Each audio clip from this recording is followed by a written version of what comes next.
Hello student, ये JEE advance 2025 paper first maths का question number 15 है।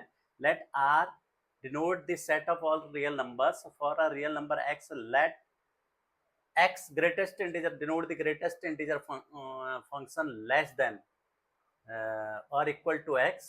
Let n denote a natural number. Match each entry in list first to the correct entry in the list second and choose the correct option.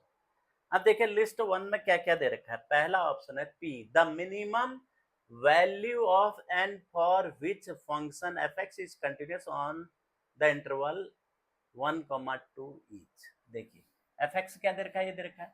इसको जो numerator में थोड़ी देर के लिए मैं जी x मान लेता हूँ, ठीक है। तो एफ एक्स क्या हो जाएगा, greatest integer function of g x अपन एन।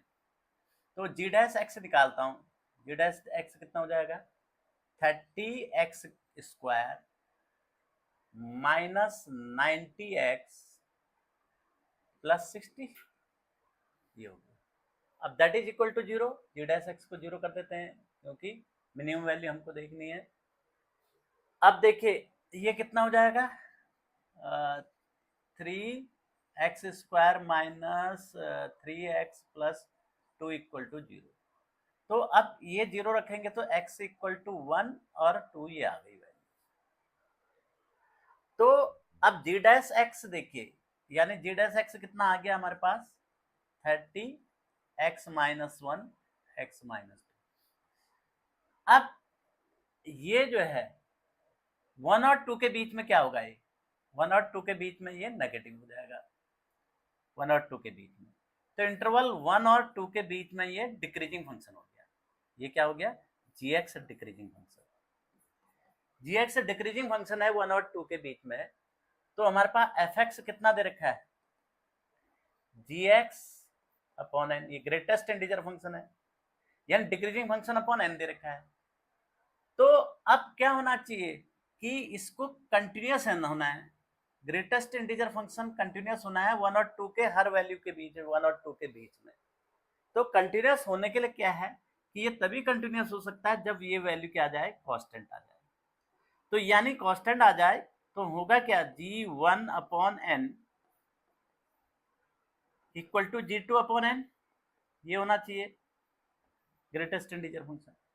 g1 कितना हो जाएगा, g1 यहाँ पर 1 रख दो, 10 और 60 70 105 45 1 नहीं कितना हुआ, 10 70 30 105 105 में से 45 60 हो गया। तो 60 अपॉन एन ये आ गया।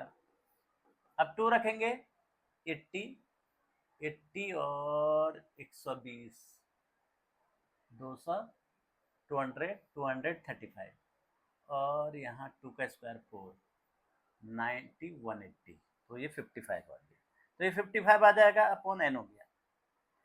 अब ये दोनों एन की किस वैल्यू के लिए बराबर होंगे, एन को जो है मैं 1 तो रख नहीं सकते, 2 भी बहुत अंतर हो जाएगा, 3 4 5 बार 25 60 11 12 इज नॉट इक्वल टू 6 10 और 9 आ जाएगा यहाँ से, ग्रेटेस्ट इंटीजर फंक्शन 6 भी नहीं हो सकता, 7 8 पॉइंट समथिंग होगा, 8 हो गया इसका, 7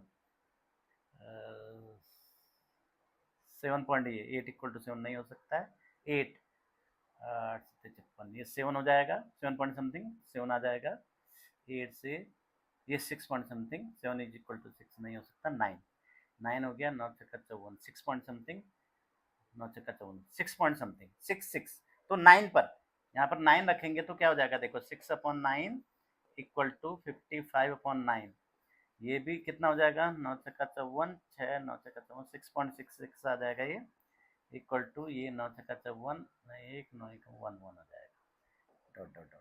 तो ये किसके, इसके भी 6 वैल्यू होगी, इसकी भी 6, दोनों बराबर हो गए, ग्रेटेस्ट इंटीजर फंक्शन। तो n इक्वल टू 9, तो इसका क्या है कि जो मिनिमम वैल्यू n की कितनी होनी चाहिए, 9 होनी चाहिए। तो कौन सा ऑप्शन हो जाएगा, सेकंड वाला हो जाएगा। अब हम दूसरे क्यू को चेक करते हैं, क्यू को इसको हटा दो, क्यू को चेक करते हैं। क्यू क्या है हमारे पास, the minimum value of n for which gx is equal to this is an increasing function. N की मिनिमम वैल्यू निकालने जिसके लिए इंक्रीजिंग फंक्शन हो। जी एक्स कितना है हमारे पास,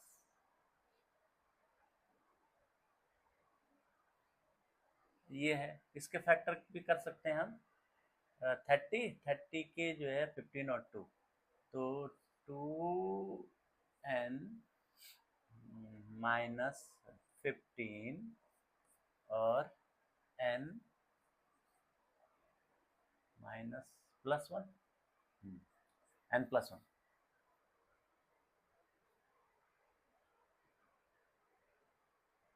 ठीक है, ये हो जाएगा। और साथ में x³ +3, ये हो गया 3x, ये है। तो जी डैश एक्स निकालिए, जी डैश एक्स कितना हो जाएगा, 2n माइनस 15 n+1 3x² + 3। अब वो कह रहे हैं क्या, इंक्रीजिंग फंक्शन होना है। इंक्रीज फंक्शन तो ग्रेटर देन इक्वल टू 0 होना चाहिए इंक्रीजिंग फंक्शन। अब ये ग्रेटर देन कब हो जाएगा, देखिए 3x² ये तो हमेशा पॉजिटिव है, तो ये ग्रेटर देन 0 होना चाहिए। अब ये ग्रेटर देन 0 कहाँ होगा, देखो नंबर लाइन से -1 हो गया, तो इससे नीचे, और ये 15/2 हो गया, इससे ऊपर ये ग्रेटर देन 0 होगा, इसमें लेस देन 0 हो जाएगा। तो 15/2, क्योंकि अब नेचुरल नंबर n जो है नेचुरल नंबर है, n नेगेटिव तो हो नहीं सकता, इसमें तो ले नहीं सकते n को। इससे बड़ा कौन सा नेचुरल नंबर होगा 15/2 से, जस्ट पहले मिनिमम वैल्यू ऑफ n कह रहा है ना, मिनिमम वैल्यू निकालनी है, तो इससे जस्ट बड़ा वाला जो होगा, ये 7.5 है, जस्ट बड़ा क्या होगा 8, तो 8 n की जो है वैल्यू कितनी हो जाएगी, 8 हो जाएगी, ये वाला ऑप्शन हो जाएगा। अब थर्ड वाला देखते हैं, the smallest natural number n which is greater than 5 such that x is equal to 3 is a point of local minima। तो hx कितना दे रखा है हमको, ये दे रखा है, इसको डिफरेंशिएट कर देते हैं, h डैश x निकालते हैं, ये कौन सा r वाला है, h डैश x निकाला, तो इसका differentiation n x² minus 9 n minus 1, और इसका 2x हो गया, और ये ऐसे कैसी x² प्लस 2x प्लस 3 ऐसे कैसी plus x² minus 9 whole to the power n, और इसका 2x प्लस 2 हो गया। अब देखिए इसमें से कुछ कॉमन आ गया, क्या कॉमन ले लेते हैं, x² minus 9 whole to the power n minus 1 common ले लेते हैं, बचेगा क्या 2xn x² plus 2x plus 3 और plus x² minus 9 2x plus, ये बच जाएगा। अब इसके फैक्टर कर देते हैं, तो ये x माइनस 9 का होल n माइनस 1 3 का, और ये x प्लस 3 का होल n माइनस 1 साथ में याद है। अब वो कह रहा है कि the smallest natural number n which is greater than 5, 3 is the local minima, x equal to 3, 0 रखेंगे x इक्वल टू 3 आ जाएगा, x equal to 3 local minima होना है। तो लोकल मिनिमा होने के लिए क्या हो जाएगा कि जो h डैश x क्या 3 के इधर तो इंक्रीजिंग फंक्शन हो जाना चाहिए, लोकल मिनिमा क्या कह रहा है, local 3 is point of local minima, minima होगा तो डिक्रीजिंग फंक्शन इधर, और राइट साइड में इंक्रीजिंग फंक्शन होना चाहिए। तो अब ये फंक्शन 3x माइनस 3 है, तो ये कब होगा, इसका साइन 3 से ऊपर नीचे कब बदलेगा, जब ये ऑड होगा। तो कहने का मतलब ये है कि x अगर 3 से छोटा है तो ये नेगेटिव आ जाएगा, और तो नेगेटिव हो जाएगा, x 3 से बड़ा होगा तो फिर जो है ये पॉजिटिव आ जाएगा, तो पॉजिटिव आएगा, साइन बदल जाएगा। तो कहने का मतलब ये है कि n-1 को क्या होना चाहिए, ऑड होना चाहिए। तो n-1 का ऑड कह रहा है 5 से ग्रेटेस्ट, यानी n-1 ऑड होगा तो n को क्या होना चाहिए, इवन होना चाहिए, 1 सब करेंगे तो n को इवन होना चाहिए, तो इवन 5 से ग्रेटर कह रहा है ना, तो इवन नंबर क्या हो जाएगा 6 हो जाएगा, तो इसका आंसर क्या हो जाएगा 6 हो जाएगा। 6 कहाँ गया, ये हो जाएगा। अब s वाला देखते हैं, s वाला पॉइंट,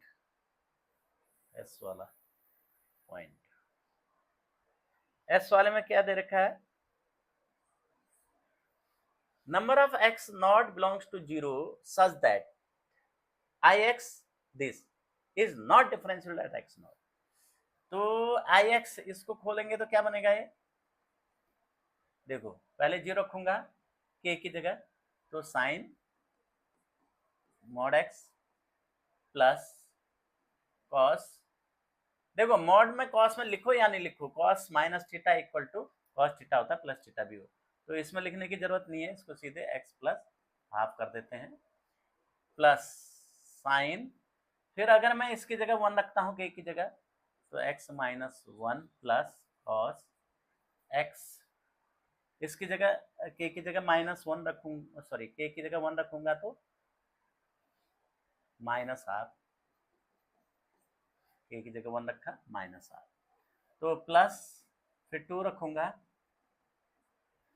यहाँ 2 आ जाएगा प्लस कॉस 3/2 हो जाएगा, फिर रखूंगा तो x माइनस 3 ये mod plus cos x minus 5/2 और प्लस साइन और x minus 4 plus cos x minus 7/2।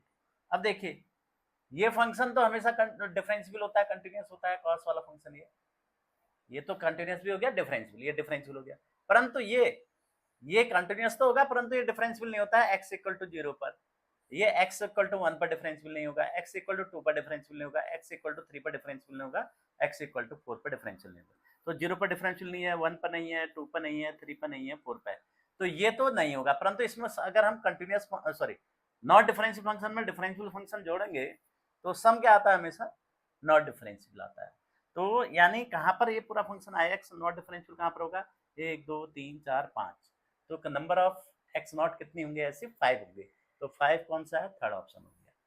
अब देखिए मैच कर लीजिए, P का 2 P2 इसमें भी है, इसमें भी है P2, Q का 1 इसमें भी ये है, इसमें नहीं है, तो 2 से आंसर पता चल जाएगा, P का 2 Q का 1 R का 6 4 R का 4 और S का 3, तो कौन सा ऑप्शन हो जाएगा, बी इज द आंसर।